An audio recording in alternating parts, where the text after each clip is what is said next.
prog metal. Hey, yo, Billy Bake Scrod. Oh, my God. You guys, I don't think... I'll do this podcast till the day I die, and I think you guys will still be coming up with fucking original ways to trash me. Bake Scrod. I mean, that's like, do my whole body? Are we talking about my junk?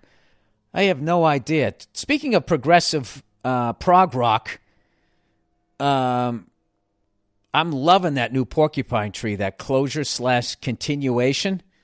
At first, Harridan was my jam. Then I like Rat's Return, and now I'm into the Herd Culling, might be my favorite, which, by the way, is an 11-4. They're nice enough to count it off in the beginning for you with that little fucking alarm clock. I just love how on every song, Gavin Harrison just has like this, he plays the initial groove, and then there's like the halftime version of it, and it's just like all these different fucking ways, and you keep thinking the time change. It's just like, no, he's just approaching it differently, or he's displacing the snare and all of that. It's really wild. It took me back to the first time when I was trying to like the first guy I think that was really sort of doing that was probably Tony Williams, doing that stuff on the ride cymbal, that metric modulation. Like they literally didn't even have a name for it when Tony came around and started doing that shit. And he was like 21 years old. And all these years later, because of his genius, I get an album, whatever drummers got out of that, I get this album, which is really awesome, which is something that I do love about music. All right, so here we go. There are thousands of prog metal bands out there, and 99% of them are just rip-offs of the genre's pioneers. Okay, Cynic, Death, and Meshuggah. I heard Meshuggah's got a killer new album, and I have so many albums I'm trying to get through right now that I just know Meshuggah is just going to be like you download a Meshuggah album, and you're just in the bubble for like 3 months, just walking around. I was like, what was my life before this fucking album came out? This is unbelievable. So I'm going to get the new Meshuggah. I think I'm going to download that. I think right in the beginning of August. I got a run of dates out there. I'm just going to be listening to that shit. Anyway, you already know Meshuggah, so I won't say much other than to recommend diving deeper into the funkiness and danceability of their music. There should be conga lines at their show. Check out the song. I mean, that's like a high level of listening to their music, because I know when I play it around my wife, she looks at me like I just turned on a jet airplane. Check out the song Phantoms from their new album. It's a chugging little freight train of a song and deceptively complex drums and a nasty-ass breakdown at the end. All right, I'm in. Fuck it. I'm downloading it now. I can't wait till August. And stay away from other bands that sound like Meshuggah. None of them even come close, and they're like driving a Plymouth Neon after owning a Lamborghini. All right, I'm going to say this person is in deep with this shit, and I'm believing what they're saying. Check out the band Cynic, especially the album Focus, which came out in 1993. Fucking album's almost 30 years old, and I don't know shit about it. Unreal. They were the first band to successfully mix jazz fusion into technical metal, and that album is truly unique. The drummer Sean Reinhart set the bar extremely high on that record and influenced every prog metal drummer since. I got one for you before I continue reading this.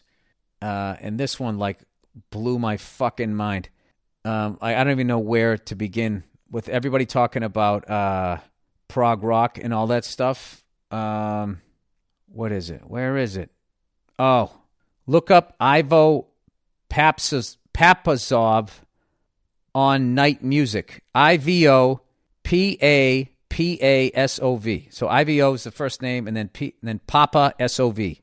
Papasov on Night Music. I don't even know what's going on. They're like, it's like Pete Fountain listen to Meshuggah is the only way to describe it. And I have no idea what they're doing, where the one is right after they start playing. I have no idea what's going on. It's insane. It's like, I don't know, you like Flight of the Bumblebee? Just imagine if that went through, it's beyond prog rock. I don't know. I mean, it's like insects making music.